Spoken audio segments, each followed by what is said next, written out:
Hi folks, we're going to have a look at now extending the idea of the remainder theorem to something called the factor theorem. Now just before we get into that theorem talking about the algebraic stuff, let's just remind ourselves what we mean by the factors of a number like 24. Well, factors of 24, believe it or not, are these numbers here. Now, why are they factors? It's not because you can take pairs of them and multiply them together to get 24. That is true, but it's not the definition of a factor. The idea of a factor is that if you take any one of these numbers listed here and you divide it into 24, it'll go in evenly with zero remainder. And that's the key thing about what makes a factor, is when the remainder is equal to 0. So if we extend that, having a look at the idea of this algebraically. So I'm going to take an example. Okay, there's one that's taken from your workbook, but I'm just going to reword it slightly. But say we were asked to find the remainder when this cubic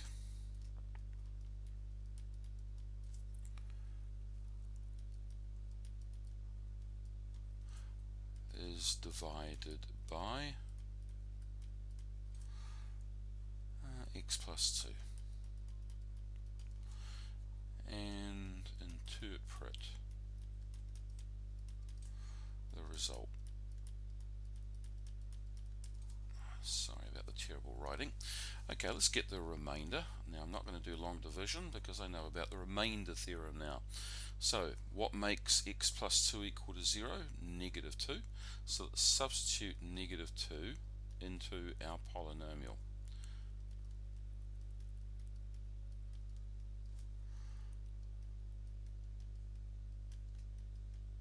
Let's see what we get. Negative 2 cubed is negative 8. Negative 8 times 2 is negative 16. Negative 2 squared is 4. 3 fours are 12. Negative 3 times negative 2, positive 6. And we've got a minus 2 sitting on the end there. Positive terms add up to positive 18. The negative terms add up to negative 18. Well, that's equal to 0. So we've got our remainder. Now what does it mean by interpret the result? Well, we're not putting it into a different language, not that kind of interpretation.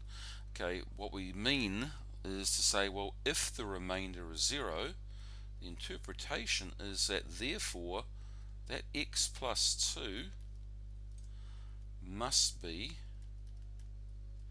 a factor of our cubic. Now that's going to be quite handy when we come to try and factorize cubics. We can use the factor, this idea of the remainder being 0, okay, to find factors. Okay, now this can be basically extended into this factor theorem then. It says if we divide this linear thing, if that's a factor of a polynomial, then we're going to find that if we put what makes this equal to 0 into the polynomial, i.e. PA, if that is equal to 0, then the remainder will be 0. So if it's a factor, the remainder is 0. And that's exactly what we've just seen here in this particular case. Okay, now let's do a very quick little proof of this factor theorem, showing that if PA is equal to 0, then the remainder will be 0. Therefore it's a factor. X minus A is a factor. Now this proof is given on page 12 of your workbook, but I just want to work through it again just to show how it works again, and I know hopefully make it maybe a little clearer. If I don't, let me know and we'll go through it in class. Okay, so let's go back to this here. We're dividing a polynomial by x minus a. We're getting a quotient and a remainder, and if we do, we can get this sort of statement that we've seen before in the other video as well.